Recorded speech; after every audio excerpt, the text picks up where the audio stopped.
মানে আমার একটা স্বপ্ন আছে যে ঢাকা শহরে একটা ভালো ক্লিনিক আর হসপিটাল করা, যেখানে সবকিছু ইসলামিক ভাবে চলবে। মানে এটা দরকার আছে। আপনারা যদি আমরা ফেস করেছি তো আমরা বুঝতে পারি দরকার আছে। একটা হসপিটালে যান, দেখবেন পরিবেশ এনভায়রনমেন্ট ইসলামিক না।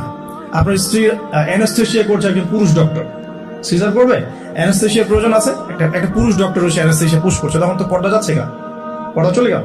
দেখা গেল যে একসময় আপনার স্ত্রী কনসিভ করলো বা সে গর্ভবতী হয়েছে, এখন আপনার রেসপন্সিবিলিটি বেড়েছে। যতদিন সে সন্তানটাকে ধারণ করে রাখবে, এই সময়টুকুর মধ্যে তাকে কোনো প্রকার হারাম কাজে লিপ্ত করতে দেয়া যাবে না। আমাদের সমাজে দেখা যায় সন্তান যারা জন্ম দিচ্ছেন মায়েরা, এই 9 মাস তারা হিন্দি মুভিজ দেখেন, সিরিয়াল দেখেন, তারপরে অহেতুক গীবত করেন, গল্পগুজব করেন, অহেতুক সময় নষ্ট করেন। এখন তো স্মার্টফোনের যুগ, সারাদিন ফেসবুকিং, ইউটিউবিং, টিকটক, ইনস্টাগ্রাম নিয়ে পড়ে থাকেন। এই প্রতিটা কাজ গর্ভের সন্তানের উপর প্রভাব ফেলে। প্রত্যেকটা কাজ গর্ভের সন্তানের উপর প্রভাব ফেলে। ইভেন মায়ের যদি মন খারাপ থাকে, বাচ্চা ভিতরে কষ্ট পায়। মা যদি প্রফুল্ল থাকে, হাসি খুশি থাকে, বাচ্চা কিন্তু ভিতরে ভালো থাকে। মেডিকেল সায়েন্স পড়েন, আমরা প্যারেন্টিং নামে একটা বই সাজেস্ট করছি, ওই বইটা পড়ে দেখেন, ডিটেলস সব লেখা আছে। তো মায়ের এখানে সময় কাটানোটা খুব ইম্পর্টেন্ট। কিভাবে আমরা সময় কাটাচ্ছি গর্ভবতী অবস্থায়? এই 9 মাস মায়েদের উচিত বেশি বেশি কোরআন তেলাওয়াত করা, আল্লাহর জিকির আজগার করা, নামাজ না ছাড়া, হ্যাঁ, ভালো কিছু দেখা, ভালো কিছু শোনা, যত রকম হারাম এবং কবিরা গুনাহ আছে এগুলো থেকে দূরে থাকার চেষ্টা করা। এরপর ইনশাআল্লাহ সন্তান ভালো হবে। আল্লাহ পাক দোয়া করি সন্তান যেন সুস্থ স্বাবলম্বী হয়। পাশাপাশি মেডিকেল চেকআপস গুলো নিয়মিত করাবেন, কারণ এটা খুব ইম্পর্টেন্ট ফ্যাক্ট। অনেক সময় দেখা যায় যে আমরা মানে পর্দার যেহেতু একটা বিধান আছে, তো পর্দার বিধান পালন করতে গিয়ে আমরা দেখা যায় আল্ট্রা করাবো না, আমরা এই ডক্টরের কাছে নিব না, হ্যাঁ, আমরা নর্মাল করাবো, বাসায় করাবো, হসপিটালে নিব না। কিছু ওভার এগ্রেসিভ থিঙ্কিংস চলে আসে। পর্দা করব, তাহলে মহিলা ডাক্তার দেখাতে হবে, আলট্রা খুঁজে বের করতে হবে, কে আলট্রা মহিলা ডক্টর আছে আলট্রা করতে পারে, খুঁজে বের করতে হবে। ক্লিনিক সেভাবে পরিবেশ তৈরি করতে হবে। এই জন্য আমি বলি, মানে আমার একটা স্বপ্ন আছে যে ঢাকা শহরে একটা ভালো ক্লিনিক আর হসপিটাল করা, যেখানে সবকিছু ইসলামিক ভাবে চলবে।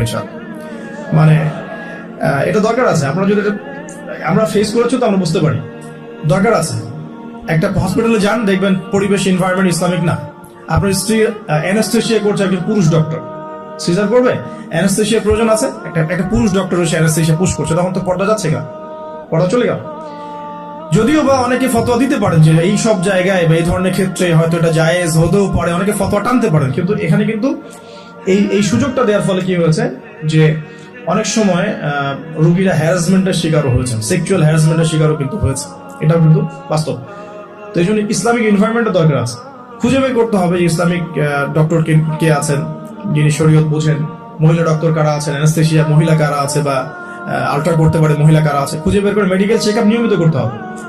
আর নর্মাল ডেলিভারি ইসলামের বিধান ঠিকই, ইসলাম এভাবেই চলেছে, সিজার এসেছে অনেক পরে, এবং এই ব্যাপারে শেষ জামানার হাদিসও আছে, আমি একটা লেকচারে বলেছিলাম।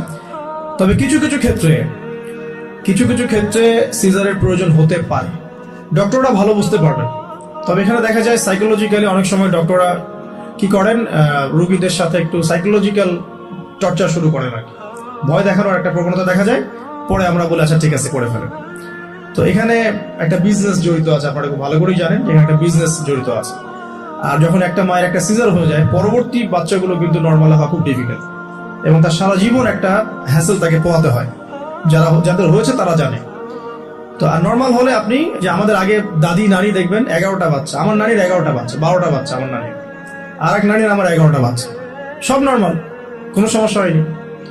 তারা কিন্তু ফ্রেশ খাবার খেতেন, ভালো এনভায়রনমেন্টে থাকতেন, কায়িক পরিশ্রম করতেন, তারা ফিজিক্যালি স্ট্রং ছিলেন।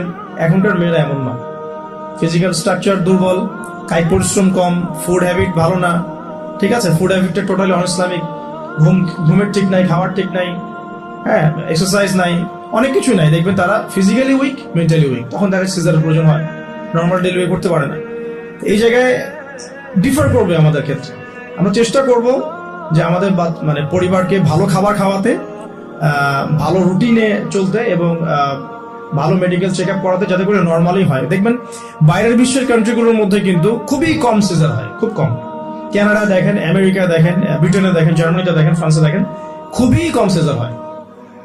যদি জটিলতা খুব বেশি দেখা যায় তখন তারা সিজার করতে চায়, এর আগে কিন্তু করতে চায় না।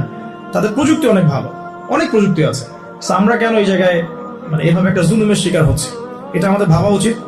এবং আমার মনে হয় ইসলামিক এনভায়রনমেন্টের এই যে আপনার মেডিকেল সেক্টরগুলো গড়ে তোলা উচিত।